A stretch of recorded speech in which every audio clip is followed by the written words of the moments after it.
All right, guys, welcome to the Give It podcast for blurs, for nerds. If you have a fandom, you are most certainly welcome here. I'm the host of the most, Will Buchanan, of course, Black Spartan, of course, the man to my left, your right, speaking on your screen is flipped, and Go ahead, sir. I love that he doesn't see these until the very last second, and we've been talking for almost half an hour. Hi, I'm Joe Tonello, letting you know that I laughed, I cried, I laughed, and I realized, well, that was an hour and 30 minutes. I just looked at what you had at the bottom. Together, we are the Give It podcast, and much like WWE old guys, there is some choice language on here, although we do our best not to cuss entirely. At the same time, there may be things that might be shown that might be too intense for younger viewers, but viewer discretion is advised. Aside from that, welcome. So, we of course, we are still in the waves of the SAG-AFTRA strike. So, although Give It podcast does support the writers and actors, which means that there may be some things that we will not talk about, simply put, because we are standing in solidarity with them. And the fact of the matter is, we do not want to scab or, vulture work that has been done by those very same hardworking actors and writers. So please, we do apologize profusely that there are some things that we are simply and truly not going to talk about as we support them. That being said, a lot of news has come out that we can talk about, especially with Sony really swinging for the fences, especially with their most recent Spider-Man 2 trailer, just because the news that dropped from it. Here's the trailer. A lot's happened in the last 10 years. It's a miracle I'm even sitting here now. I got a second chance. And I'm gonna take advantage of that. But I need you with me, Pete. We're gonna heal the world.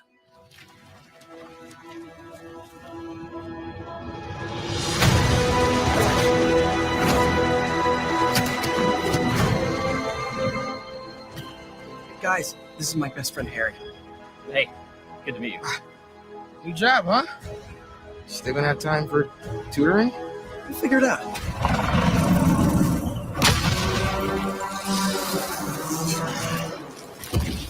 I didn't know there were bears in these woods. Hey, MJ, I have another name for you. Craven. He's here on some kind of hunt. You know, if you need me, I'm just a call away.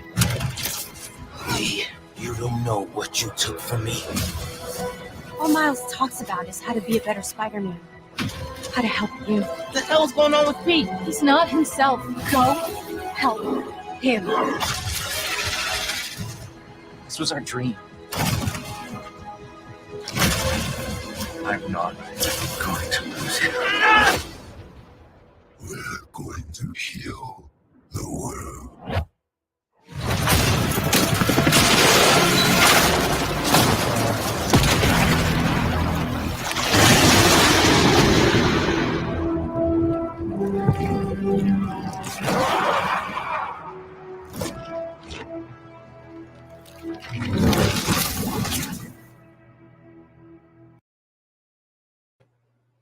All right, guys, and as you can see, that was the trailer for Insomniac's Marvel Spider-Man 2 with the drop date of October 20th, 2023. And as you can look by your calendars, it's not too far off. Now, of course, other news along was also given out with this that with the introduction of the next sequel of the next insertion of the Marvel Spider-Man series, that Sony is actually releasing a special Spider-Man PS5 console directly from their website. However, that won't stop the bots, but they can try. But no news yet on when that specialty console will be released. But Joe, I want to get your thoughts on this as I'm going to get pictures for the console. What did you think about this trailer? The whole thing of we're going to be seeing Harry Osborn, we're going to be seeing Venom, Kraven the Hunter. Does this deter you from playing the game? Does it entice you, or do you got questions?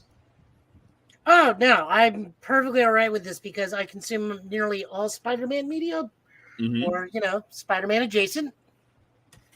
By the way, the Spider-Woman series is fantastic. Everybody needs to go read it. No, I am perfectly okay with everything because Venom has been a synthetic creature before. That's been done in Ultimate Spider-Man and other animated variations. Harry being Venom is not new. That's been in other animated variations.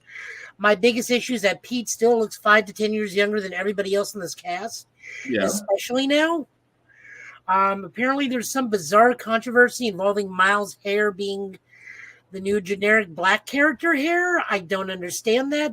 Well, they're going to find something. Clearly not black, so don't understand the thing.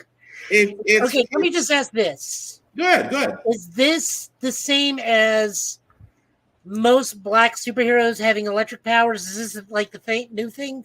Kind of in the same bowl, but to me, when I looked at it, and from originally playing Spider-Man Miles Morales, I don't take everything at face value because, again, this is a trailer. We haven't seen actual gameplay. We're not sure of how his hair is going to look. But even so, it's a little bit nitpicky. I mean, my thing is the game not going to have any bugs? Is it going to be exactly what we remember how the Insomniac games were? Is it going to play like the first Spider-Man or better? Will Venom be playable? Say what? Said, will Venom be playable? Right. So it's like, that's the questions I'm more worried about, because I'm going to be honest with you. There's only been very few times that some video games have gotten black people's hair textures correctly. Even though the technology is there to render it, at this point, it's like, if I see it, great. If not, it's not going to stop me from playing. Are we both were thinking of Horizon Zero Dawn 2? Yes. Still not going to stop me. Or better yet, God of War Ragnarok, where the one of the characters, her hair was beautiful. It was beautiful. It was ethnic. I loved it, and I had no complaints. But, with Miles, I'm okay with it either way because at least we're still getting him consistently in this game. But I also wanted to show this as well. This is the console that will be available on the PlayStation website. No record as of yet when it'll be released, but looking at it, it's got a nice little custom skin. I love the whole idea of the Venom play on the Spider-Man. The controller, it leaves a little bit less desired, but, if you don't like, you can always go get a skin for it. But no price on how much it's going to cost or whatnot. But again, check out the PlayStation Store because that's where you'll be able to purchase it from. Hopefully you have a better chance than beating the bots. We shall find out.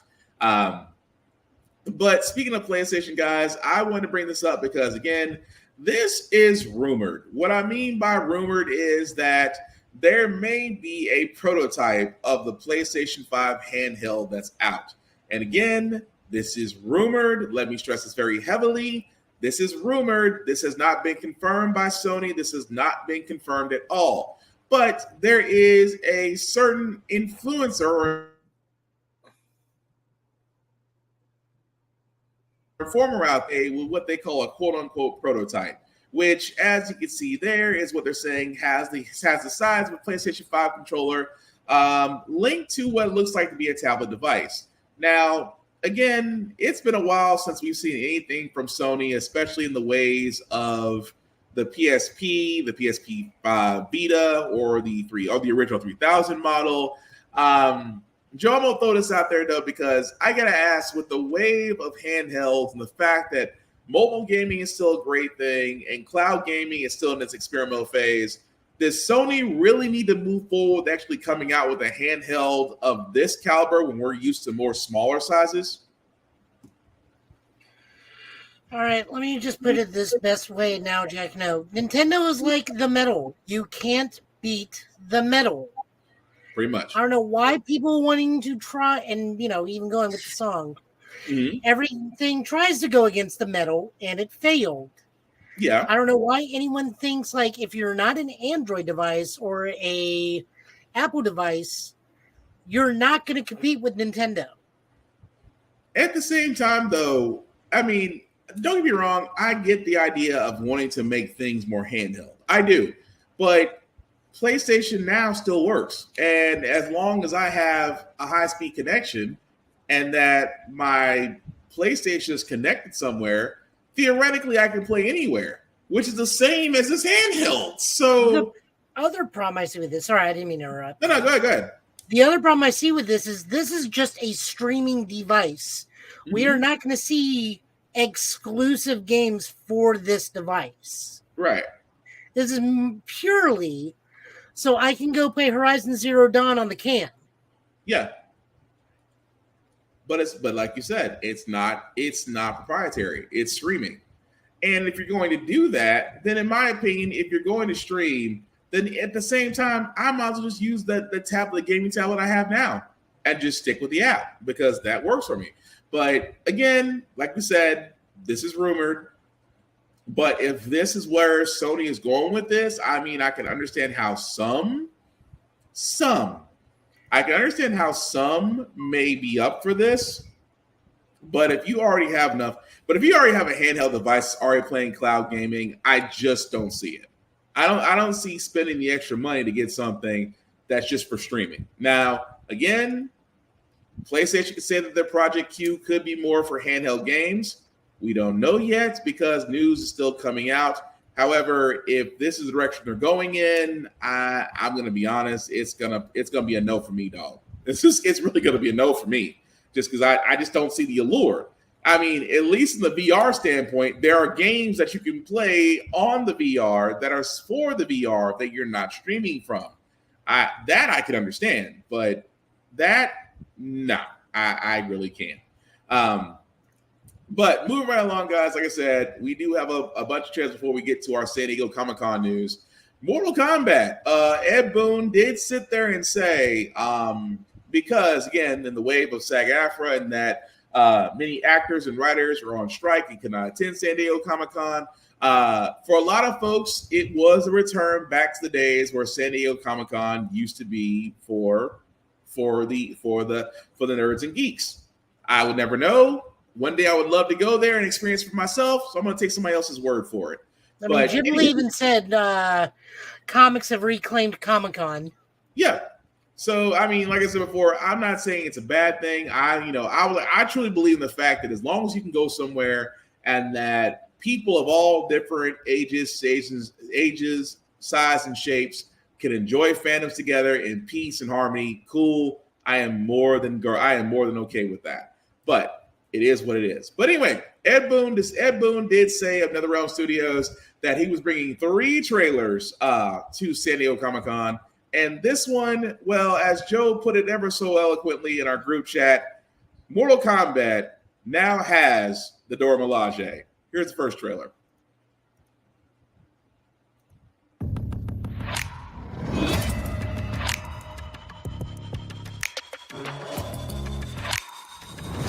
Umgadi are warrior priestesses, selected from the firstborn daughters of Outworld. From infancy, they are trained to defend the royal family. I will prevail, Earthrealmer. This fight is more important to me than you can ever know.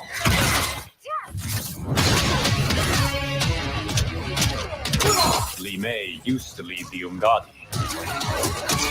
It was on her watch that the princess's father was murdered.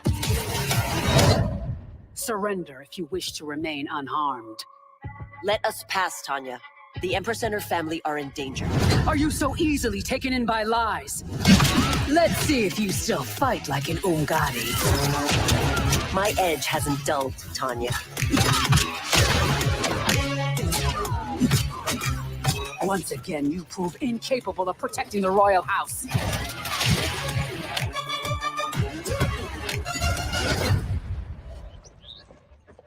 Are you unwell, princess? I am fine, Tanya. For you to hold the throne, we must keep your secret. With Liu Kang's help, maybe they'll find a cure. If he could have helped, he would have done so by now. We are victims of Tarkat. It disfigures, then debilitates. In time, it will turn us all into bloodthirsty monsters. Death is our only release.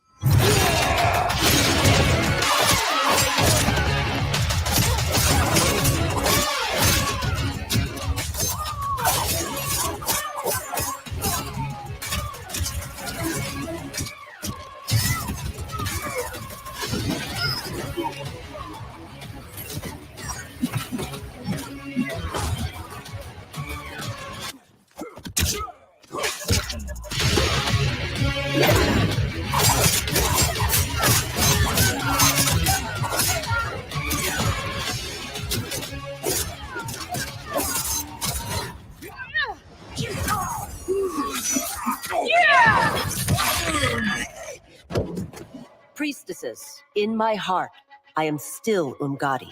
I will always honor my vows.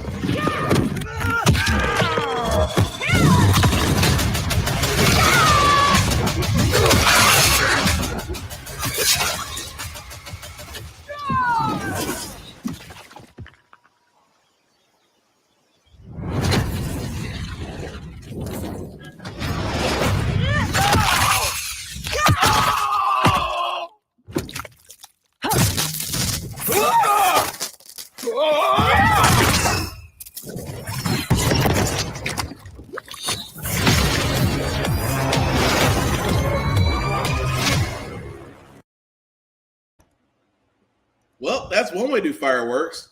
So that was actually the first trailer that they released. Of course, pre-order, you get Shang Tsung in beta access.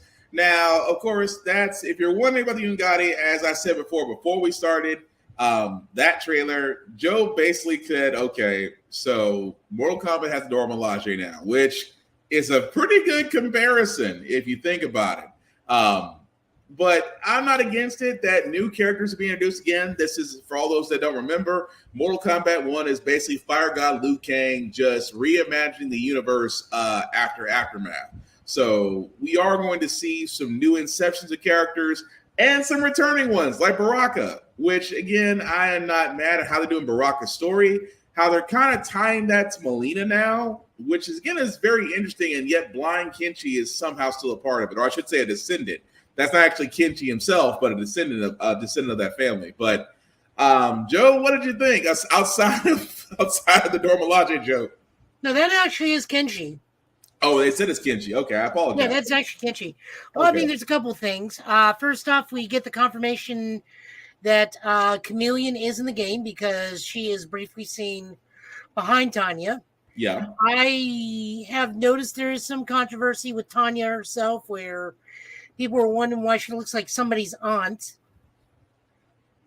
I mean, you know, it's character design. Not every woman is going to be like picture per a copy of Katana and Melina in body and face, just with a different color palette. I was kind of getting Jade vibes, but okay. I was getting kind of Jade vibes from that. The most important Mortal Kombat character ever was also confirmed.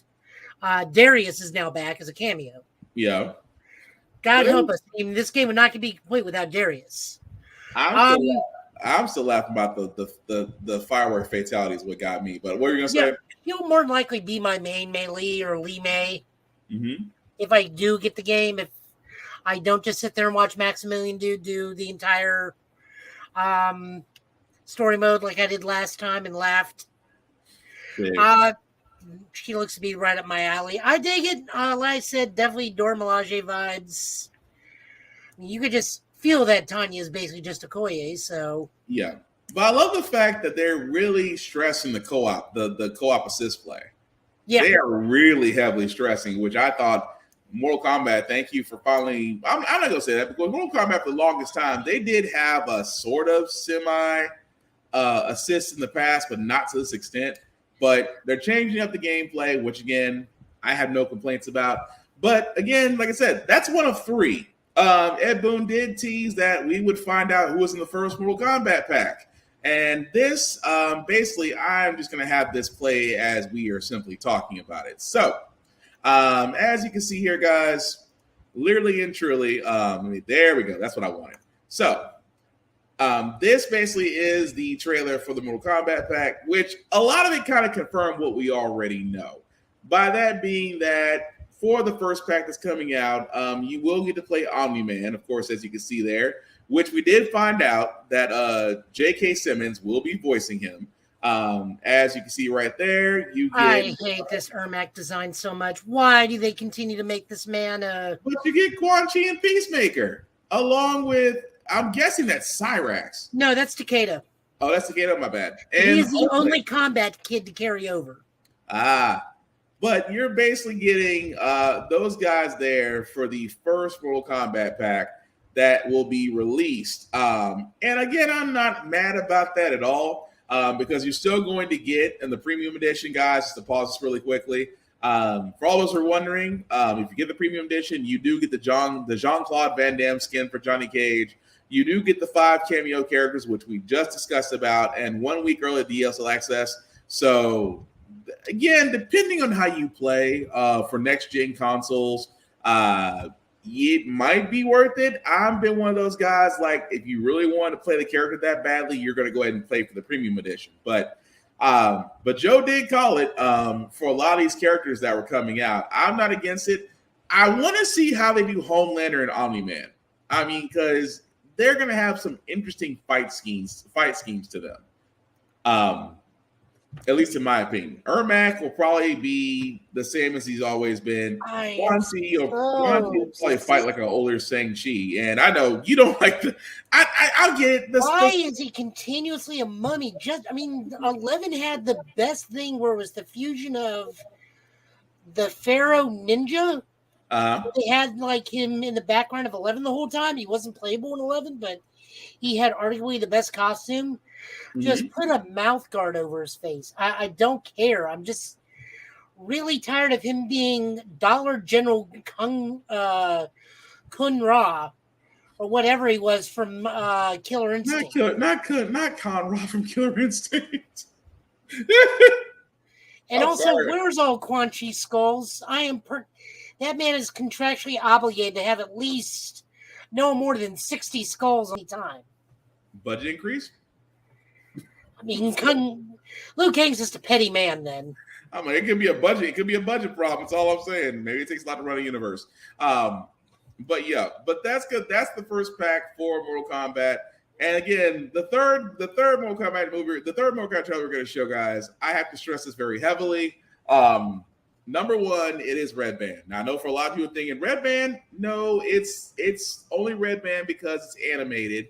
And like most animations, they do it until there's violence and there's language. So similar to Mortal Kombat, except there's going to be some words that we highly recommend that if you don't want younger viewers to watch, now would be a good time to mute us. But for all those of the older generation that's always wanted the Mortal Kombat that grows up with us, then Mortal Kombat Legends Cage Match is definitely up your alley. Here's the trailer.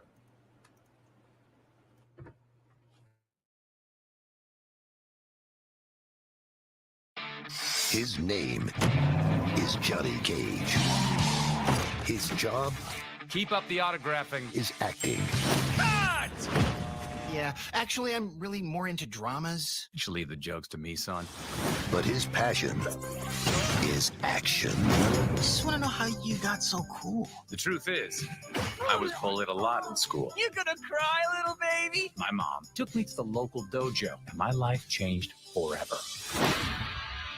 Write this down. Kick first, be awesome, make money. So cool. From Warner Brothers Animation. Everyone decent? Wow.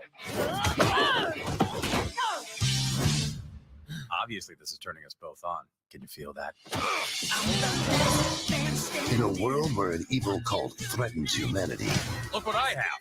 What is it? Give me that fucking scroll! fists will fly and heads are gonna roll. Ew! Did you see that? Yes. She just jumped out and I spin kicked her head off. Enough! Oh, shit! We need you for the Brotherhood. This club sounds great. Where do I sign? Fuck you! What the fuck? Joel McHale, WWJCD. What would Johnny Cage do? Jennifer Grey, You still don't get it, do you? I'm starting to. and Gilbert Gottfried. Fucking superheroes. Fuck him up, Johnny! Sorry about that. I don't mind. Either do I. Mortal Kombat Legends Cage Match. Oh, is he dead? I'm sure he's fine. See? He's fine.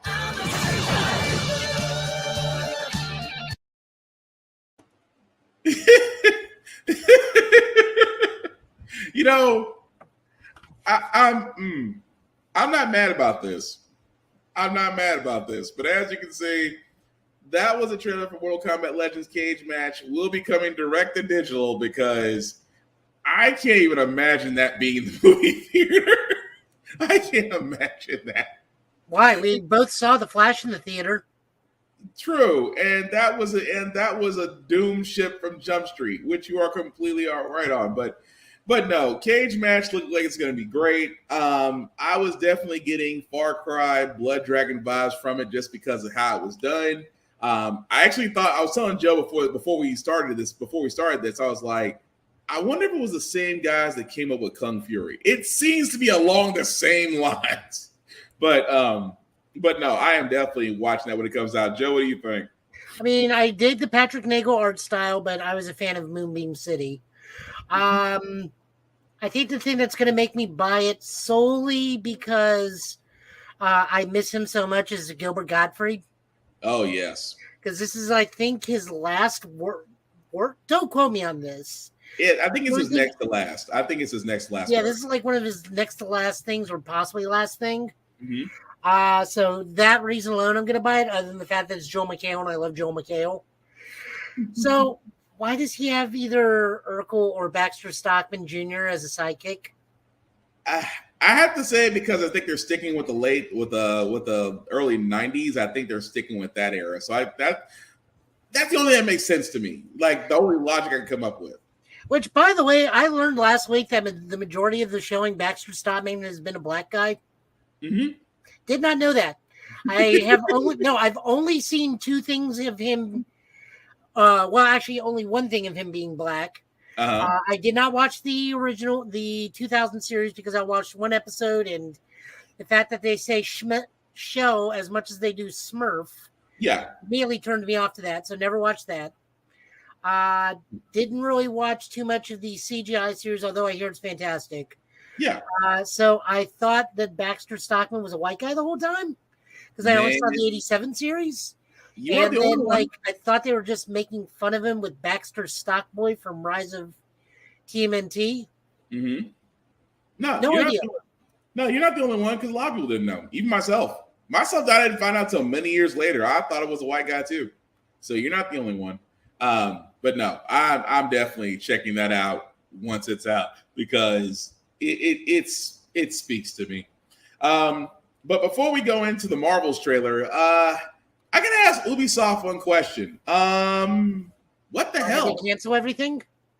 Yeah, what the hell?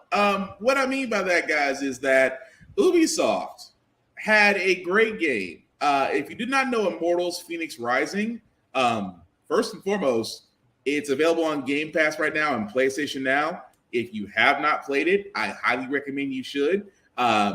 It is probably, just as the title recommends, it is as close to Breath of the Wild as you'll get without actually being a Nintendo game. So, go ahead, Joe. So sorry. I actually can speak to this. I've played this, and actually my little sister's beaten this completely.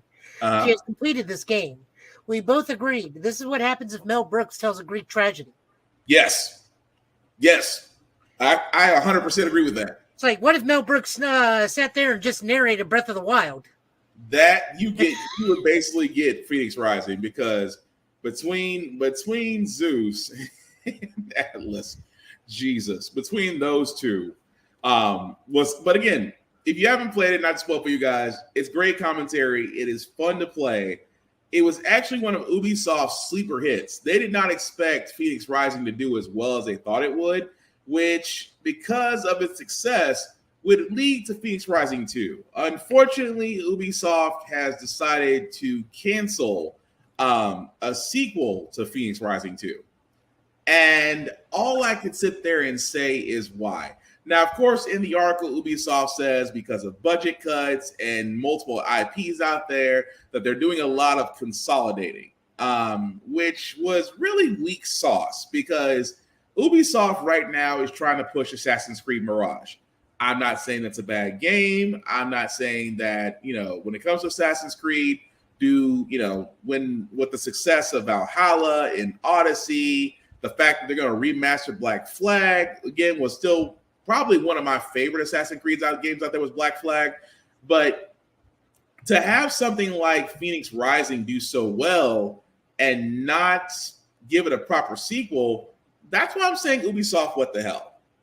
Because I'm not sorry, go ahead, Joe. Go ahead. It kind of had a pseudo sequel built within the game because if you bought the DLC, the Chinese DLC was just a whole secondary campaign, but it was the Chinese Pantheon. Pretty much. And don't get me wrong, still fun, but it just, to me, it's like I don't get certain video game companies. If you have success, follow up on it. Santa Monica Studios, grab example. You gave us God of War. Then 5 years later, you gave us God of War Ragnarok. At this point, nobody is screaming for another God of War right now. Nobody's screaming for it. Even though the success of Ragnarok and the fact that everybody kept expecting a DLC or something like that, that's what I loved about Santa Monica Studios. They gave us complete games and said, look, we are giving you all of this in one game with no DLCs. Please enjoy it. Cool. So Ragnarok was an epic storytelling. Still one of my favorite games. Still go back and go play it. But it doesn't need DLC. But again, Ragnarok is now 2 years old. Ragnarok's now 2 years old. Nobody's screaming for another God of War game right now. So again, let's not say 4 or 5 years down the road that we may get another God of War game. I wouldn't be against it. But the point I'm trying to get to, guys, is just that Ubisoft really could have had a nice little series with Phoenix Rising going, but decided to go against it, and they try to cite budget cuts. Here's my thing, Ubisoft. If you're going to nix a game, tell us the truth. It came down to what you wanted to push because you thought it would make more money. Because you guys are so dead set on Assassin's Creed that it's ridiculous. And my thing is, if you're set on Assassin's Creed, then just admit it. Be set on Assassin's Creed. I can live with that. Honestly, I can live with the fact of being honest and saying, you know what? We're going to rock with Assassin's Creed. We think Mirage is going to do well. We don't think a successor to Phoenix Rising will do well. Let's just be honest about it. I can live with that. But to sit there and say that we're prioritizing IPs and saying that there just wasn't enough buzz for a second game, that to me is weak sauce. But Joe, what do you think? No, it just kind of scares me that Ubisoft may slowly turn into just a secondary Activision, but only French, where their only game is their Call of Duty, Assassin's Creed. Yeah, I mean, we get some other things from them here and there. I mean, we get really good Mario. What are they? Mario XCOM games. Yeah. And I think that's maybe their only two titles right now, or the don't Mario XCOM games and this. Because I mean, we're never going to see Beyond Good and Evil 2. No, I'm probably going to die of old age before to that. We barely got Far Cry 6, and I liked Far Cry 6. I love the story of Far Cry 6. But that seems to be what they're sticking with. They seem to be sticking with Assassin's Creed. They seem to be sticking with Far Cry. And if we ever get another Tom Clancy game, I'll be surprised. Which I know another one is coming around the bend. We know that. And not to say that Tom Clancy games aren't good, but like Joe said, they're slowly becoming a company who's only focused around a certain number of IPs. And that's not good.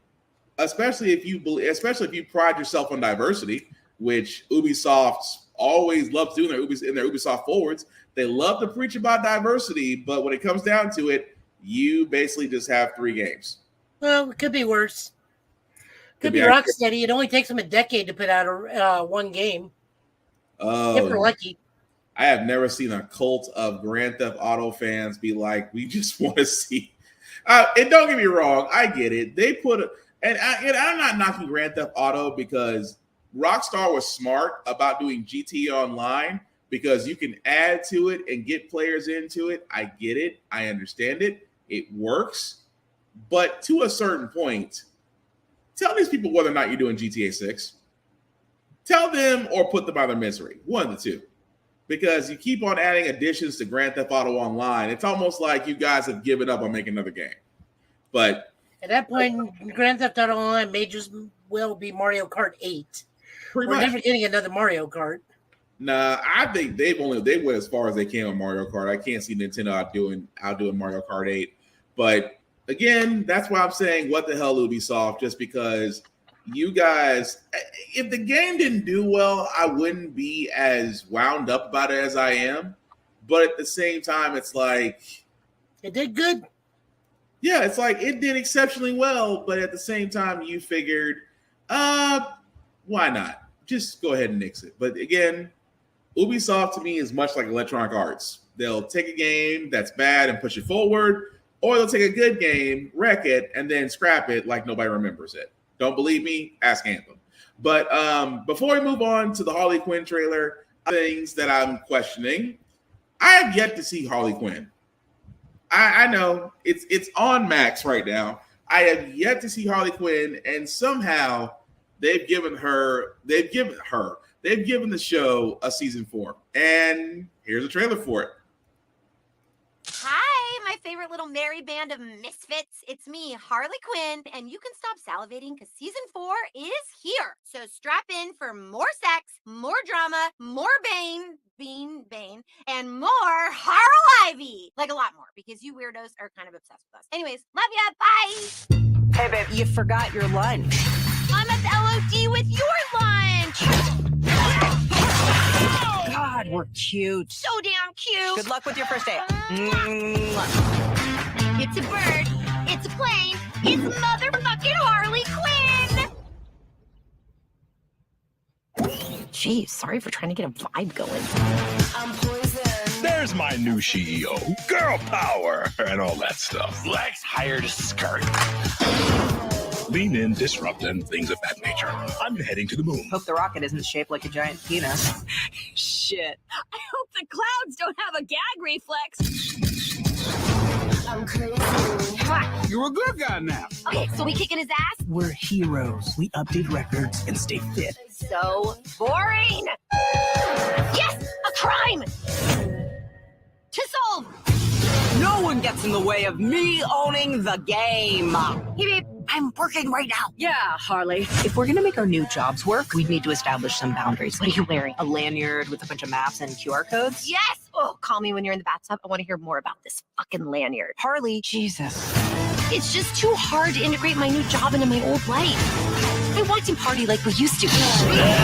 Jugs out, rugs out, steal a car just to crash it into an even nicer car! Oh, you got that edge still. No killing! That's on you guys for not telling me. Oh, for dick's sake. My bad!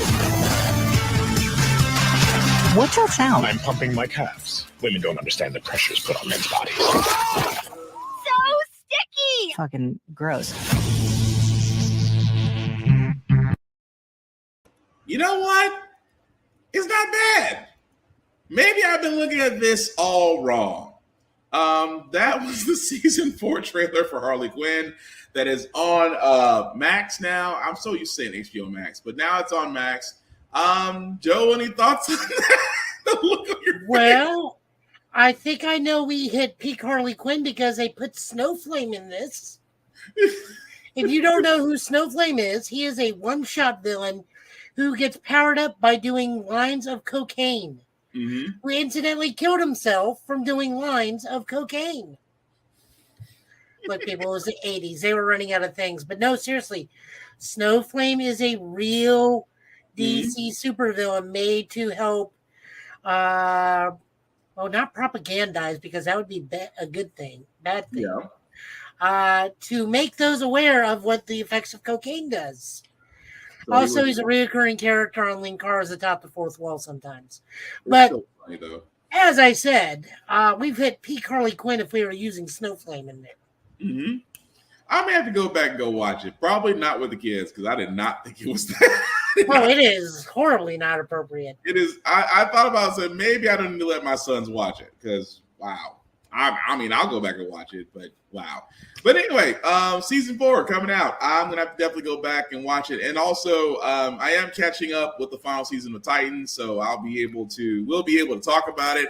I think Joe, you've already seen that, right? I don't have HBO Max anymore. Gotcha. Okay, well, we'll discuss that as far as when everybody's informed. So we'll do it that way. But yeah, Marvels.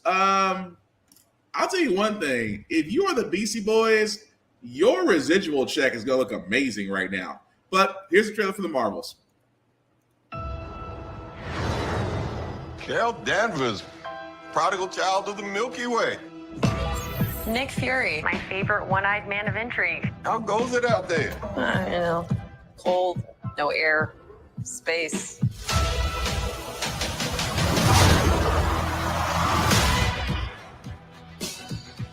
Captain Marvel, the Annihilator.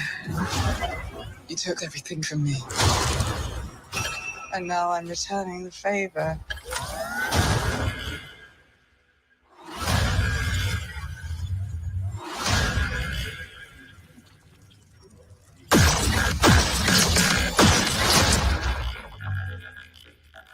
What is happening to me? She's entangled our light-based powers. So we switch places whenever we use them. Strong theory. You can absorb light. I can see it. And Kamala... Who's Kamala? Hi. She can turn light into physical matter, which I have never heard of. I could totally show you. No!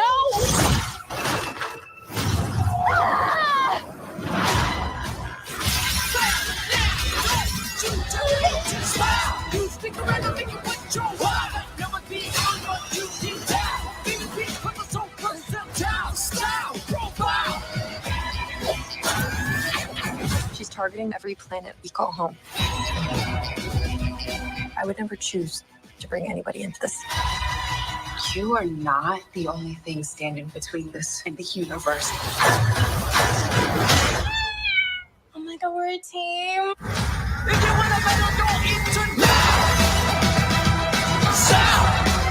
Higher. Further. Faster.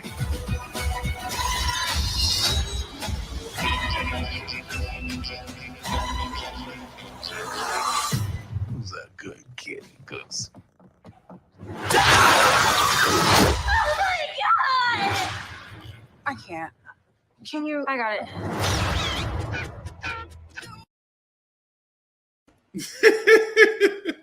Oh, the return of the Flurgan. The return of the Flurgan. As you can see, guys, that is the Marvels with a release date to theaters in November 10th. Where do we go with this? Kittens. That's where we go with this. Flurkin kittens. Oh, I love the fact that Nick was like, you know what? Yeah, you took my eye, but you all right. And Kamala Khan was freaking out. That was funny. But no, I'm trying to see. I'm just. Is it Dar-Benn? That was Dar-Benn, right? Maybe there's still that shot of them all fighting Captain Marvel along with Carol. Yeah. So I'm wondering if she's like a Skrull, or I mean, she's got an accuser hammer, so yeah. So that's why I was thinking. It's Ronin's hammer, but yeah, I was like, it could be Kree related. That's why I was I looked at him like the only person I can think of would be Dar-Benn. But again, speculating, I'm pretty sure as we get closer to November, we're going to get more information about the Marvels. Why Photon may be ticked off at Captain Marvel, because again, that was in the script that what happened with her and her mom, that could have been a big thing, especially from Captain Marvel in the first movie. It's nice to see Nick Fury's back, even though we'll discuss Secret Invasion a little bit later, and its impact and the argument that is going on social media right now. But we'll get to that momentarily. But I want to watch it just because, number one, Kamala Khan is freaking adorable. I really keep hoping she gets another season of Miss Marvel. I hope she does. It's nice to see her in the movie. It's nice to see her in the movies. I still think that, she's still that MCU fan that is a superhero that is still an MCU fan. She's basically us. And of course, to actually see Monica Rambeau as Photon is always a great thing. But yeah, I got nothing else to add to this if I want to see it. Joe, what about you? Oh no, I'm totally down for it. I cannot wait. We get an updated costume. It's interesting that Carol's new uniform is more in line with the classic Marvel uniform than any of Carol's uniforms, which I dig. Monica, I think that is her next wave uniform without the trench coat. Yeah. I think. Ms. Marvel, she's got her mutant powers, which we'll talk about that in a bit. Oh yeah, that's going to be interesting. That's going to be real interesting. I really am looking forward to this. This will be a bright spot for me. I can't wait for every single dude in a truck with a pair of sunglasses to immediately hate it and say it's female propaganda. Oh, you know that's coming. You know it's coming. We'll talk about that too in a little bit. Let me tell you something about the woke you. There's always one. But cool. But speaking of always one, guys, we would be remiss if we don't show the final trailer, which again is shedding a lot of light because we need to laugh. And Teenage Mutant Ninja Turtles Mutant Mayhem, which won't be too far from now, because that comes out August 2nd. So that's next week. Yeah, that's next Wednesday. So again, here's the final trailer for it, and also some news. If you ever wanted a controller and pizza at the same time, man, do we got news for you after this. We have a very important mission for tonight. We must use stealth and cunning to infiltrate the human world and retrieve Go. Okay, Batman. Dude, what? I'm just trying to hype you guys up. Let's go! From Seth Rogen comes a movie that crushes for absolutely every age. Amazing. Insane. All right, tell me more. It's effortlessly cool and visually stunning. It's the most fun you'll have at the movies this year.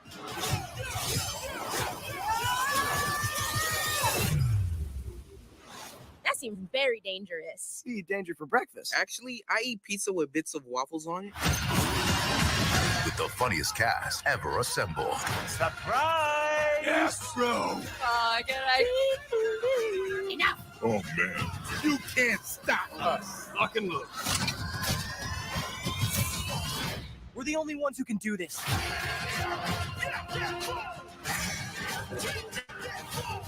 I'm awesome. We're brothers. We fight together. We're just getting started. Yeah,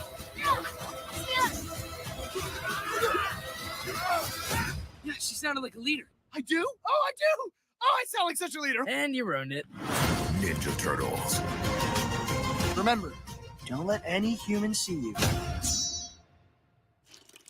Hey!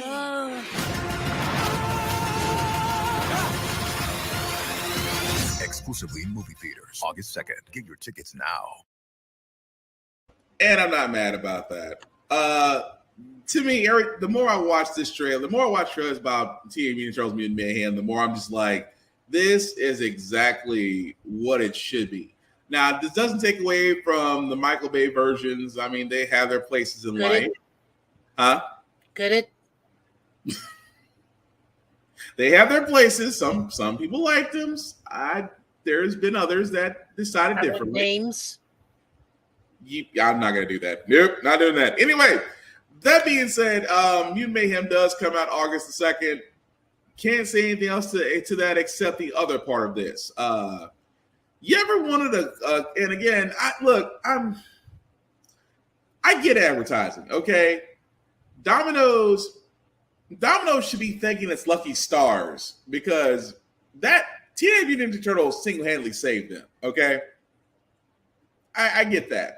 Pizza Hut, same thing. Pizza Hut is marketing the hell out of Mutant Mayhem because Pizza Hut's been with the Turtles ever since the second movie. That being said, on my bingo card of 2023, who asked for this? Basically, guys, Microsoft has decided they're going to come out with a custom Xbox Series XS controller for Teenage Mutant Ninja Turtles Mutant Mayhem that will be designed to smell like a pizza. Who asked for this? People that don't know what grass is. I get the days of scratch and sniff. I get the days of, rubbing something to get a certain smell, and it brings euphoria. It's a fun little niche thing. But who's gonna pay an exorbitant amount of money just to have a controller with the scent of pizza on it? Paul Logan. Yeah, I can see that too. But this is also the same generation that had a Tide Pod challenge. That's why I'm a little bit concerned. As they say in here, quote unquote, it is designed to deliver the smell of the Turtles' beloved meal to your game time. These exclusive Xbox wireless controllers come in with a built-in scent diffuser that is shaped like a delicious slice of New York pizza. A scent diffuser on a controller that you're playing. Hey, I'm a head out. That is an I'm a head out moment. That's an I'm a head out moment. You're exactly right. He literally just did head out. But here's the thing that I just don't get. And I get it. It's a marketing thing. It's a niche thing. I just don't see it. A scent diffuser, and this is me from the technical side of things. I'm like, you're putting a scent diffuser on a electrical device that is being held by hands. How can this not go wrong? I see it going wrong. I can't say it, but I can see it. But again, that's if you're into that type of thing. I'm good. If I wanted scents, I would just go to Yankee Candle and go buy one, light it up, and be happy while I game. Have a Zen-like thing while you're gaming, I guess. But hey, if you want a built-in scent diffuser that gives you the smell of pizza instead of ordering Domino's or Pizza Hut or whatever local pizza chain is next to you, go for it. Whatever floats your boat. But speaking of things that are floating the boat, guys, we do got a couple more trailers before we get into our San Diego Comic-Con announcements and what we thought of Secret Trail and all that good stuff. As we wait for the boys, which right now is set to be held indefinitely because of the strike, we understand. That's what we say. As we say here on Get Bit, we do support the actors and writers indefinitely. That being said, guys, Prime decided to go ahead and release their trailer for a spinoff on the boys called Gen V. And again, if you've seen the boys, this trailer is probably something you should not let kids watch. Here it is. Being a hero is not about glory. It's about sacrifice. Welcome to Godolphin University. Hey!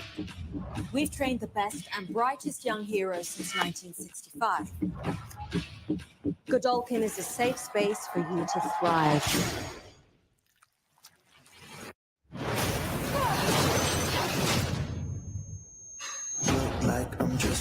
Marie Moreau, you could be the first top-ranked freshman in history. I think you meant to say first black woman in the 7. But you have a target on your back. few of us are going off campus. Let's have a good time. I'm sexy, I'm free, and I feel vulgar. I'm still drunk from last night. Perfect. Just take a sip. Say Turbo Rush cures hangovers. I wouldn't pour this on my give it cured cancer.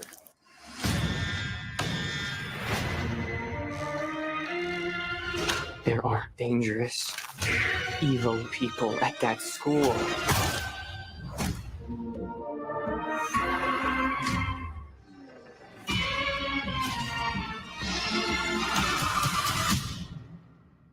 Everything is.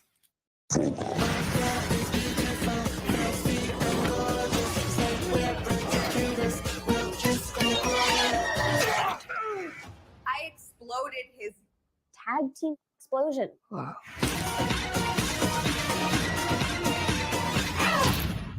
Freshman class, Savage is here.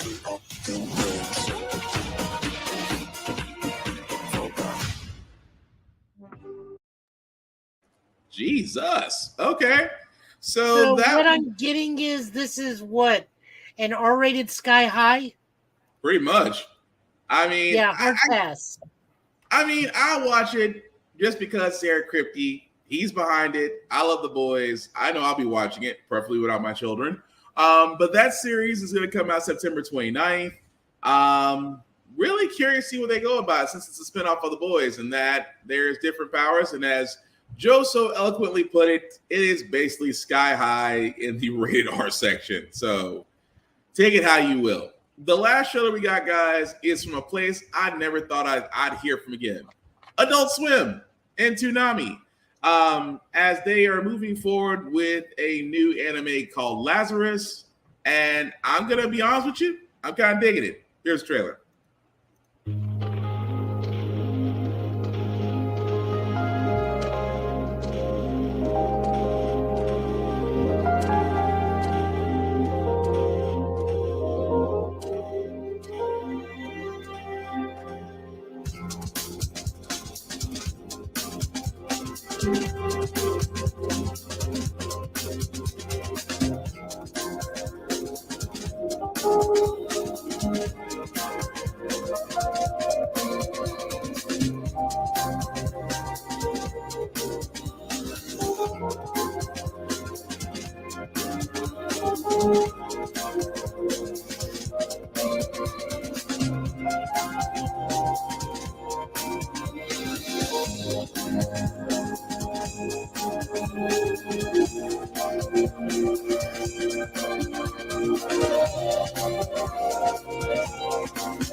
Okay, guys, and that was the trailer for Lazarus, which, again, more news will come out with Adult Swim. It was definitely giving me Cowboy Bebop, a little bit of Trigun vibes is the words I was going for. But I'm digging it. I'm looking forward to it. And like I said, we don't really have a lot of news on it as of yet. But as the release dates come out, we will definitely let everybody know. But again, it looks cool. But what did you think, Joe? I mean, it's got Cowboy Bebop's director. Studio Mappa's doing the animation, so that's going to be good. Kind of reminds me of that one that's on Netflix right now about the supervillains.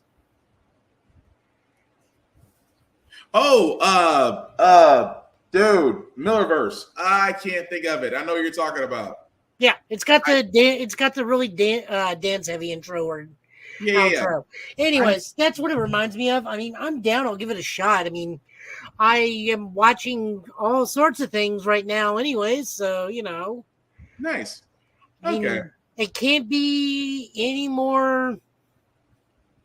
Can't be worse than some of the stuff I've seen as of late. I mean, the most wholesome thing I'm watching right now is about a dude who got reincarnated as a vending machine. Okay. You're gonna explain that. You're gonna explain that one after the No, that's podcast. exactly what it sounds like. That is a whole isekai anime. So I died and got reincarnated as a vending machine in a dungeon. Yeah, you're gonna send me the link to that one. But okay, that's been stuck in my head for a while. But anyway, so like I said, guys, that's really the trailer. So we did want to get to some news that we did get as we get to our comics, but again, we want to announce these as first, just because these were announced at Comic-Con, and I'm not surprised about it. The first thing we have from the Marvel side of things, guys, is that we did get announcements that Crisis on Infinite Earths and Watchmen Watchmen animated movies were announced. Of course, this does come from the panel that Crisis on Infinite Earths, which, again, I would love to wash the taste out of my mouth that what CW tried to do, but we are going to get an animated movie from that, as well as another one from the Watchmen, which, again, I am definitely not against, especially the HBO version. And again, let me also say this as well. The original Watchmen movie was actually very good. It was very good. It was very well done. I have no issues with it. The Watchmen, that was a short-lived HBO series. Again, very well done. So I am all for more Watchmen movies. I am all for more DC Infinite Crisis on Earth movies, as long as they're done properly well. But Joe, anything you want more to add to that? So I'm just going to go ahead and spoil something that we were going to discuss later, but it can be summed up here. Okay. I watched Justice League War World, which is one of the first R-rated DC animated movies in quite a while. I know that's not true. I think we just had like a few. Yeah. But I sat there and realized this is an hour and 30 minutes for them to tell me Crisis of Infinite Earths is next. Yeah. But go ahead. It does give like 3 individual stories that combine into one. So we get Wonder Woman in the Old West taking on Jonah Hex along with Batlash. Mm-hmm. Batman, for whatever reason, is on a Conan-type question in Sekrith with Warlord. And Clark Kent is trying to stamp out a white Martian invasion circa 1950 with Captain James Faraday. That all leads into Warworld. Uh-huh. It wasn't bad until the very final act, where it was literally just, all right, I can't tell if you're Harbinger or Wave Rider. And by the way, the movie ends with going, oh yeah, Infinite Crisis is the next movie. That's all you said now. That's what you said, an hour and 30 minutes just to find out that Infinite Crisis is next. Damn. Okay, well, at least to know. I still want to. Like I said, I still give it a shot and take a look. It's not bad, but it just falls apart in the third act. Like, once you get through all 3 of the individual stories, which are all really well done, mm-hmm. the moment you get the actual in-universe, which, by the way, they do state that this Wonder Woman is the Earth 2 Wonder Woman from the earlier movie. This this universe does not have a Wonder Woman in it. Gotcha. Okay. But like I said, the third act just completely kills this movie, and it really just lets you know you spend an hour and 30 minutes for somebody to tell you that the next movie is Infinite Crisis. Good to know. But also the other announcement we do, guys from the also from the San Diego Comic-Con. I'm curious about this one. I want Joe's take on this as well. The next crossover event. I know that we're getting to a crossover event. A big one that we'll get to in the comics. I'm trying to not go into it yet because, my God, that's going to be a whole other discussion itself. But the other announcement that we did get from San Diego Comic-Con is that it has the next major crossover event called Gang War, where apparently every gang in New York has decided that instead of fighting superheroes, we're going to fight ourselves. And Spider-Man has decided to take it upon himself that he's going to form a unit to basically stop the gang war. As you can see right there, this is off the run of Zeb Wells and John Romita Jr., whose art style is, how can I be so nice about this?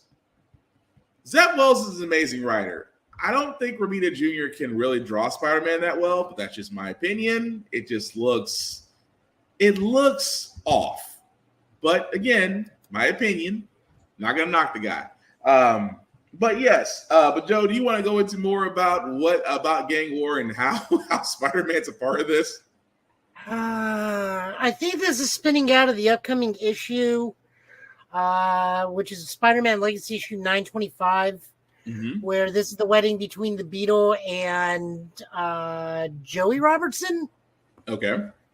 Or Robbie? Is it Robbie? No, it's Robbie's kid and Tombstone's kid are getting married, and something's going to happen at the wedding because it's a superhero comic book and it's a gang wedding. So if you guys don't know what's going on, I can't help you.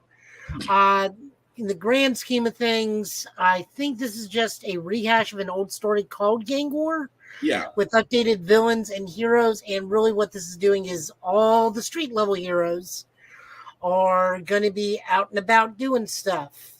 So that's going to be interesting. But also, before we get to Secret Invasion, because I think we need to get Secret Invasion, your we take have one more trailer before Secret Invasion. I just put it in the group chat. Oh, okay, I'll grab We it. forgot. I dropped it, and we forgot to put it in the queue. Okay, I got it. While I get that up, and This was also announced at San Diego Comic-Con. It's just one of those. I think I watched it and just forgot to send it along to Will for the docket. Yeah, you didn't. I got it. I got it. Roll it. Okay. Okay. Okay. I'm just. We'll just put it to you this way: get ready to watch Great Grandpa Dynamite. Pretty much.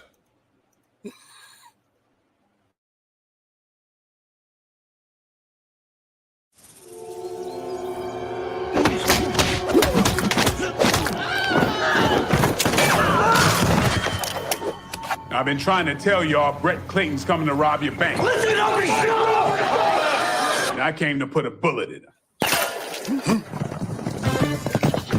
My name is Johnny Black. I am no gentleman and I am no preacher. I thought I would join you for breakfast. Hallelujah. That man is not what he pretends to be. Didn't the Bible say to turn the other cheek? I don't know. I mean, probably. Yeah. I said stop. Stop me. But it also said you could hit a bully with a slingshot. And this here's mine. I'm crack shot, Mom. Well, now you just shot. I think ain't no preacher at all. False prophets rose among the people. You know this vile man, Reverend Fairman? Reverend Fairman? I'll be Reverend Fairman, and you'll be my deacon. Now, why in God's name would I agree to do something like that? There's oil been found on the property. Ooh, hallelujah. Now, this town is about to come into a whole heap of money. We must arm ourselves and prepare for the worst. I'd rather die on my feet than live on my knees. Let's go. I say a life worth living is a life worth defending.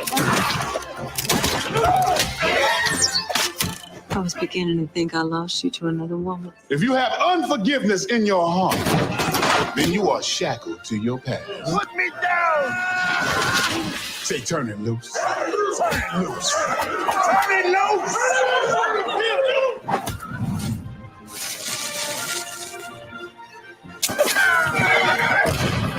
If you don't drop your guns by the end of this sentence. That wasn't a complete sentence.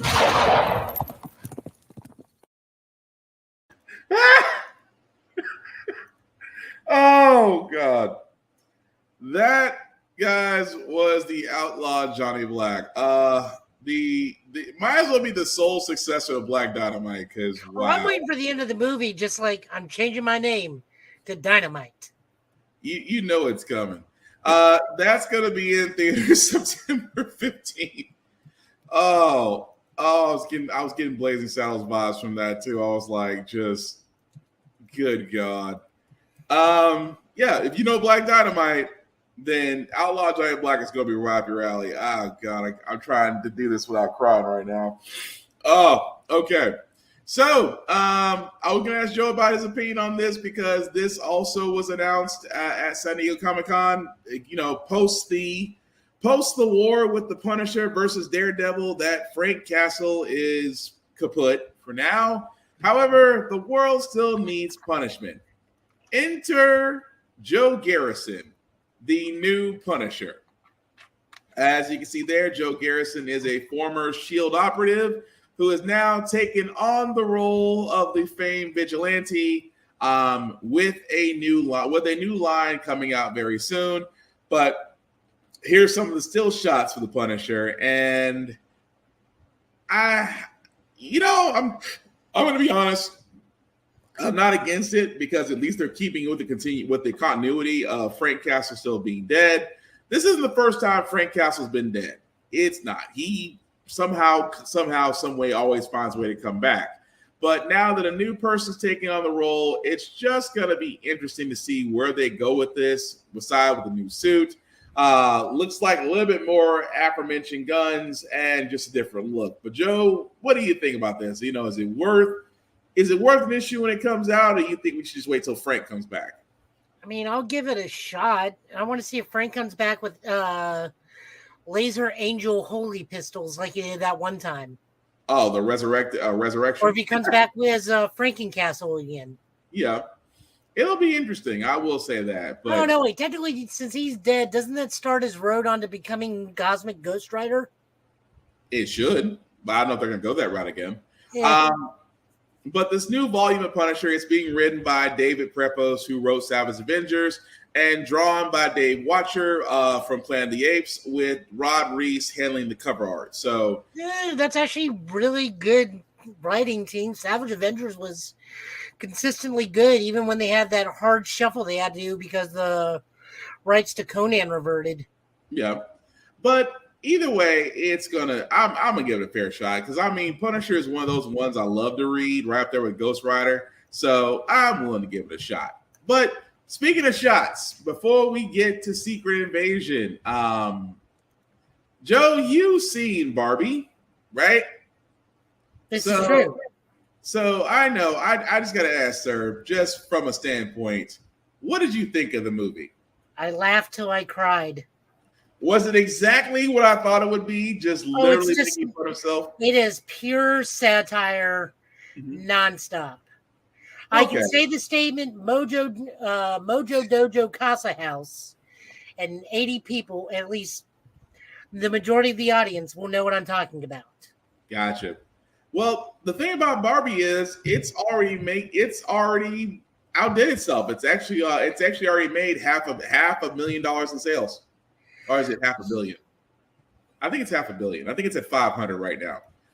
So the thing to know, not a children's movie. This is not meant for younger children. Also, you should know that I have seen less pink at breast cancer and awareness rallies than I am seeing at theaters currently. Okay, my bad. It's 200 million. So right now, since its inception, it's made 200 million at the box office. I think that's locally or domestic. I'm not sure about worldwide gross. Worldwide, it's over 500 million. So yeah, this is going to be $1 billion easily. Like, Barbie means too much for too many people. Like, how do I talk? Like, they cut so deep that we need Barbies that are discontinued. Okay. Kens that make no sense, like Sugar Daddy Ken, where everybody just got immediately grossed out. And then he actually has to go, no.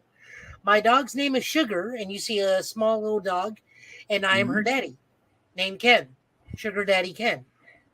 So they really knocked up the satire. Okay. We also get to see Magic Earring Ken, which was, I believe, made to help counter the gem onslaught. Okay. And someone may be a He-Man figure trapped in Barbie world, and I'm not going to spoil who.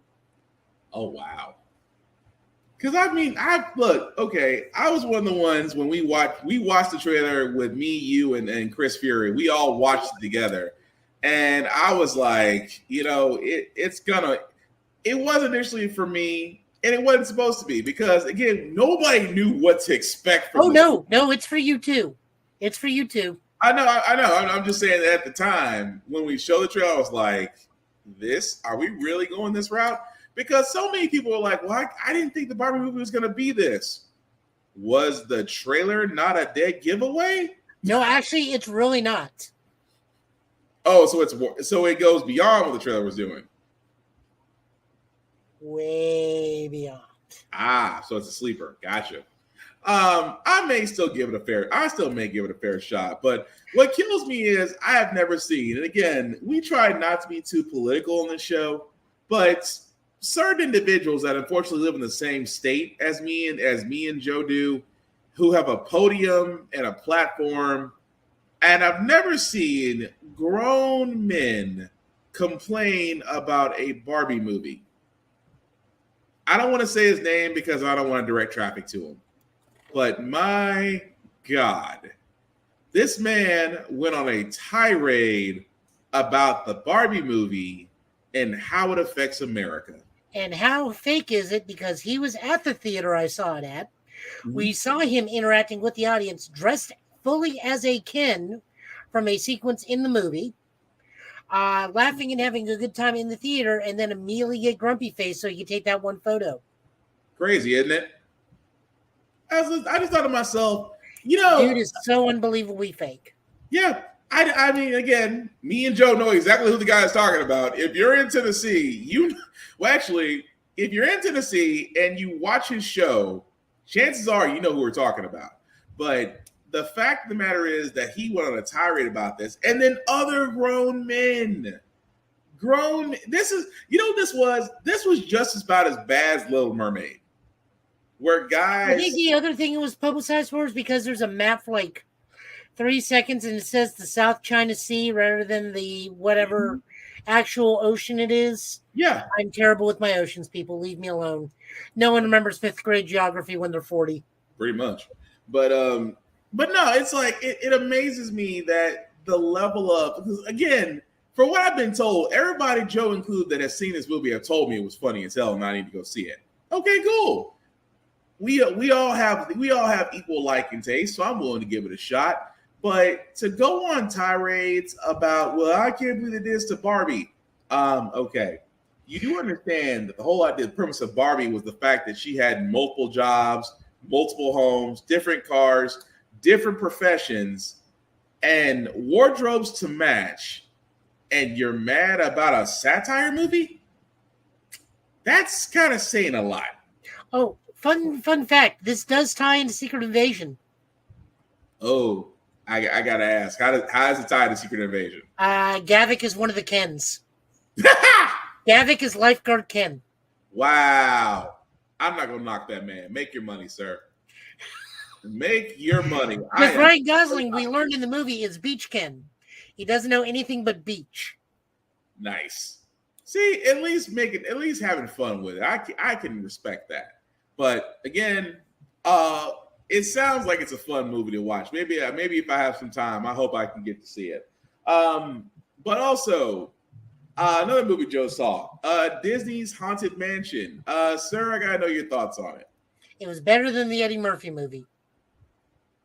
With Owen Wilson, Rosario Dawson, Lakeith Stanfield, Danny DeVito, and I cannot think of the other 3 actors that are showing there. Tiffany Haddish. Thank you. Jamie Lee Curtis and Jared Leto. Thank you. There we go. But again, I have to ask because I have yet to see it myself. The original Haunted Mansion to me was okay. I was kind of wondering why they decided to do a remake. Let's see, Haunted Mansion. Was it 5? Was it 5 or 6 years ago? Might have been 6. But I was wondering how it would play. So you said this one was definitely enjoyable? Yeah, it's like I said, it's a step up from the Eddie Murphy one. Mm-hmm. It's about as spooky as maybe, Hocus Pocus 1. Okay. I mean, you're not exactly going to be seeing like terrifying things. Yeah, like I said, you're not going to see super horrifying things. There are definitely some creepy moments, which, even for me, it's like, well, that's surprisingly creepy. Okay. But, it was enjoyable. It had a nice thing to it. They really like to let you know that they own Marvel because that kid has a very impressive Marvel action figure collection that you see very prominently throughout the movie. Oh, so it's flexing. So it's flexing on the background side. Oh, yeah. Nice. Like he takes out like, now here's the troops. And he's putting out like Namor, Captain America, Black Panther. It's like just promote those figures, kids. Wow. Okay, well, I'm gonna take that a shot. The one thing I'll add, guys, is that of course, Invincible. We are still waiting on episodes for that to come out. But Amazon Prime decided to go ahead and release a Invincible Adam Eve episode. Now, this is kind of running concurrently with Invincible itself as far as that storyline. I won't go too much into it, except that it's definitely worth watching. Even though it's only one episode, it's about an hour. But hey, it's a nice little hors d'oeuvre to have before we get to the second season of Invincible. But if you haven't checked it out, if you've been on the fence about it, I highly recommend that you do. Can't wait to actually see Invincible when it comes out. But Adam Eve for its episode. I guess you could say for its origin story of Adam Eve was very well done. So again, I thought it was cool. But before we can really get into comics, we do have to talk about the elephant in the room. Some people loved it, some people hated it, some people just don't understand that it was a spy movie. Spy movie is in Tinker Tailor Soldier Spy, not spy movie as in James Bond. I am talking about the finality of Secret Invasion. Now, we are going to talk about it in its entirety. If you have yet to see it or have yet to see the final episode and do not want to be spoiled by it, now is a good time to either mute us or come back to us in a few minutes, because we are going to talk about it and its implications in other MCU movies and television shows. That being said, guys, to give a quick synopsis of the final episode, of course, Nick Fury was told to bring the harvest to Gravik at his base operations, which is basically at a nuclear fallout area. Of course, Samuel L. Jackson did go with it, did provide the harvest, which we did find out was the DNA of almost every superpowered being, including Carol Danvers, including Captain America, Proxima, Groot. I mean, it's an entire list, but understand it's basically that. Now, of course, on the other side of things, the president is under attack because of a threat there. So, of course, at the time, we knew Rhodey, who was a Skrull, was trying to move him, but Nick Fury pretty much outsmarted him, as the Nick Fury that was at the nuclear fallout was actually Talos's daughter, who was already a Skrull in some sense, but now a superpowered Skrull, in which Gaia and Gravik did have a battle in which she was victorious and really put Gravik down in a brutal ass way. I'll give him credit for that. While Samuel L. Jackson on the other side was trying to convince the president that Rhodey next to him was a Skrull, eventually killing the Skrull at the moment where, I guess, Skrull Rhodey decided that it was a good time to break out. As they were going to nuclear fallout place, they did find that it was more of a Matrix server farm. What I mean by that is we did get the answer that we already knew along, that yes, Rhodes was there. Also, what's his face was there too. I forgot his name already. We'll just go with Martin Freeman. Yeah, no, we'll go with Martin Freeman. Yeah. I think he got taken during Wakanda Forever. That's what I'm thinking too, because that's actually the question that's going to be coming up. Because we did see him get released. We did see some other key figureheads, of course, the head of the UN and others get released as well. What was at the basement was the most shocking, because that was all the people they supposedly, quote unquote, freed, that they were actually using to replace and become their Skrull army. In the end, Nick Fury was going back to Saber, wanted to take his wife with him to be the delegate as the Kree and Skrull were beginning peaceful negotiations. The president, on the other hand, after being his life saved, had decided to declare war on Skrulls, in which militias were being created to hunt down Skrulls, and either whether they were correct or incorrect, bodies started dropping. So, with that being said, that's exactly where Secret Invasion is there for now. Understand that it does not end. It's there for now, which a lot of people thought, well, that was it. I said, well, to argue that, it's not an ending. It's more like to be continued. Because again, Samuel, so because again, Nick Fury is understanding that, you know, he's kind of owning it, because I love what Gravik said during when he thought he was talking to Fury, where he sat there and said, you know, I followed you, I killed people for you, I did this, the premise that you would find our people at home and you abandoned us. You basically pimped us. And I was like, that line hit hard. Because at that point, Fury had to realize that he did not keep his promise, that yes, the scrolls still don't have a home. At the same time, now that Gaia is still out there, and again, she may be joining the British side of the world, which tells me, are we going to see the British covert team, the British version of the Avengers, which I would love to see. I would love to see it actually happen. But it does answer some questions. Is Maria Hill actually dead? Concerning the fact that wait, do you mean Strike or do you mean Excalibur? It might be Strike. I would love to see Excalibur, but I'm thinking lean more towards Strike. But it's a question. I don't know if they're actually going to pull that trigger. But with Maria Hill, but again, there's some questions out there. And I'm going to direct these to Joe as well, and to you in the comments that are listening to this, because at the time that you're seeing this, you probably have seen multiple discussions. Number one, when was Rhodey picked up? Because as you see him in the show, he is in a hospital gown. He does not have the ability to walk without those leg apparatuses. And a lot of people are sitting there saying, well, he had to be nabbed in Civil War after the crash when Vision shot his flight power suit. Or it had to be post-Endgame. Now, however you feel on this, it's healthy discussion. It really is. But for me, I'm going to be honest, he had to be nabbed after Endgame, because, and I point this out, and I have to give respect, definitely a shout out to Hellspawn Cosplay for using logic. Number one, Rhodey was bleeding in Endgame, and if he's bleeding red, not purple. So therefore, a scroll couldn't have been under the body of what used to be the Avengers Center that was filed on top of him. So if he was picked up at any time, it would have to be in-game, which I can understand. However, as Joe said, in Martin Freeman's case, his character had to be picked up after Wakanda Forever, just because that would make the most sense, considering the fact that he is labeled as a fugitive of the United States government. He was escaping with the Midnight Angels at the time, as Okoye and her second took on the mantle. So it would make sense that he would have to get nabbed somewhere in between that. But also the third question, is Maria Hill actually dead? And no, that one's young. So you think that one's a red herring?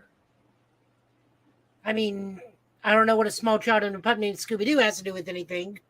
But no, I think she is dead. I definitely think Martin Freeman got taken during Wakanda Forever. I would have to go back and look at least Captain Marvel to see what color they bled there. Because I think the purple thing, and this is not to crap on Demetrius' theory, I think he probably has the strongest thing. But it's one of those, we need to go back and see what color they were bleeding in Captain Marvel, because the purple thing could be specifically for Secret Invasion. Could be. So if that's the case, then that could be, it's just one of those, oh, well, they bleed purple to distinguish their blood from our blood, just for this series purposes. Because if they bleed red blood in Captain Marvel, then this is just an oversight on their part. And then, yes, Rhodey would have been taken during Civil War. Yeah, that is a fair point, to go back and watch Captain Marvel and see what color blood they were bleeding. So that does make sense. Actually, yeah, there was purple. It was purple in Captain Marvel. Was it purple in Captain Marvel? Because what's his face died. Because when he got stabbed. So when he got stabbed by the scroll, the other way around. When Jude Law stabbed the Skrull character, the Skrull's blood was purple. So yeah. Okay. Yes, that is right. Okay. This is one of those things where I can't remember. Mm-hmm. It's like, well, was it red back then and it's purple now, just for distinguishing purposes? Yeah. But that's where I'm just like, because I'm still on the fence. I don't think Maria Hill's dead. I think not because they don't want to get rid of her anytime soon. I think Kobe Smother and just to cheat, I was like, let me see if she's still in a contract with Marvel, because if she is, then either she's coming back in some form, or this was all that she was a Skrull from Jump Street, or that was or I even dare I say another life model decoy. I doubt we'll probably see one since Coulson, but it's possible. Well, I mean, remember they kind of retcons and stuff, because remember the original timeline, and don't quote me on this, I may be entirely making this up, but wasn't supposedly the two that got blipped originally was Talos and his wife? Yeah. Posing as Fury and Hill, and Fury never got blipped, and now it's been retconned to know they were always the ones? Yeah, that's right. That's exactly right. So it'll be interesting. But so no, that means Rhodey got blipped. Rhodey got yanked somewhere during the blip. Had to be. Because was it Endgame or the final battle of Wakanda? That when Rhodey got blipped? No, when Rhodey got yanked. I don't think Rhodey was one of the ones that got blipped. No, he wasn't. Sam got blipped. Sam got blipped, but Rhodey didn't. But I'd still say it's got to be somewhere after Endgame. It has to be somewhere after Endgame, because it's just the way it fits. That, to me, at least to me, like I said before. I will go as far as to say he got yanked while being in the hospital recovering from the battle. So the Skrull is the one that attended the funeral. Possible. That is possible to do that. But that kind of leads into the next thing, because Armor Wars. That is. Hold on. There's one person that was not in this that we thought would be in this no problem. So I want to know what her status is now. Where's Sharon Carter? Because everybody, like, what she was acting in Falcon Winter Soldier, was like, Skrull. That's a fair point. She could still be in Madripoor. She's probably going to be in Thunderbolts. Oh, yeah. Especially now that they're adding her to the Thunderbolts team. Oh, you already know that. You know she's going to be in Thunderbolts. You know that all too well. But that does kind of lead to my next question, though, because it leads into the next MCU television series, Armor Wars. So now that we know that Rhodes, first and foremost, has been impersonated, now is uber paranoid. What does that say going forward in the Armor Wars? Because now it's going to be like, you can't help but think that the Secret Invasion is not going to have an impression on all MCU projects going forward. You can't help but say that. Because it is going to focus on the fact that everybody has Stark technology. I'm not sure who the enemies are going to be yet, but we are getting a Rose right now who might be a little bit cynical, more cynical than he usually is. So I just think that, going forward with him post Secret Invasion, it's going to make Armor Wars a lot more interesting to watch. To me, that is. But again, overall, guys, to me, and I'll toss over to Joe before we see if there's any news left over before we get to comics. But overall, to me, guys, Secret Invasion was like Andor for me. Loved it. It was definitely different. It was a spy thriller. It showed Fury in a way that we don't really get to see, because sometimes it's overshadowed by other MCU characters. But overall, I loved it. I think it's great. It's not an ending. It's right now, like I said before, it's to be continued. And again, I'm just curious to see what happens in Armor Wars. Just because with Rhodey kind of coming back into the main stage, I'm just curious to see how his character is going to take from that. But Joe, any other thoughts on Secret Invasion? I mean, they're at a good stopping point for it. I don't know where else we're going to be using the Skrulls until we get to the Fantastic Four. Yeah. There's really no other place to put them other than, you only have two outlets now, and really that's Ms. Marvel and the Fantastic Four, unless Thunderbolts is being made to also be a Skrull extermination squad by the U.S. government. I wouldn't be surprised, because I'm not either. They were basically a Skrull kill crew at one point anyways.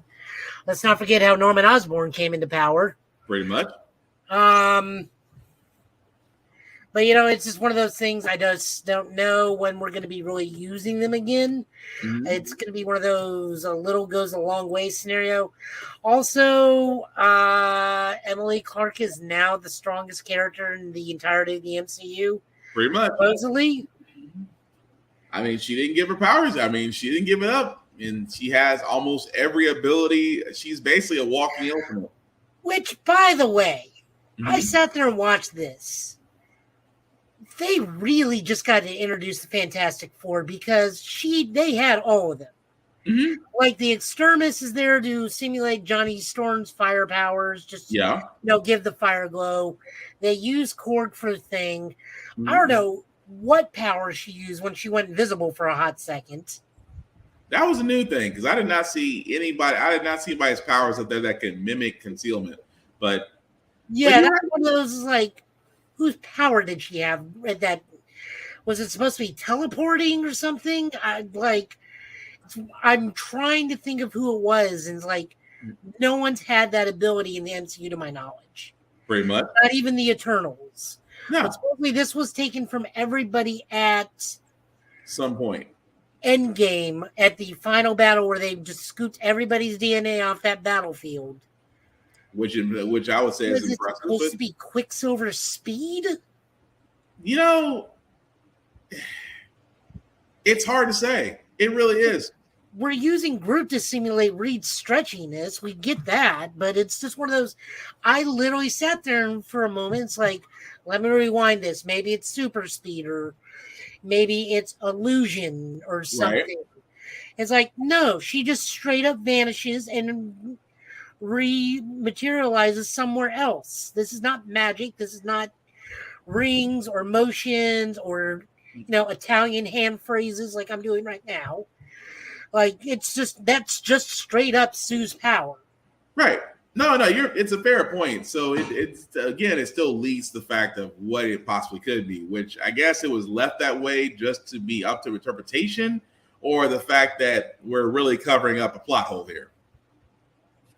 One of the two. But either way, Secret Invasion was definitely great. But yeah, with that being said, sir, any news we have before we move on to comics? No, I think we covered everything outside of everything going on at San Diego Comic-Con right now.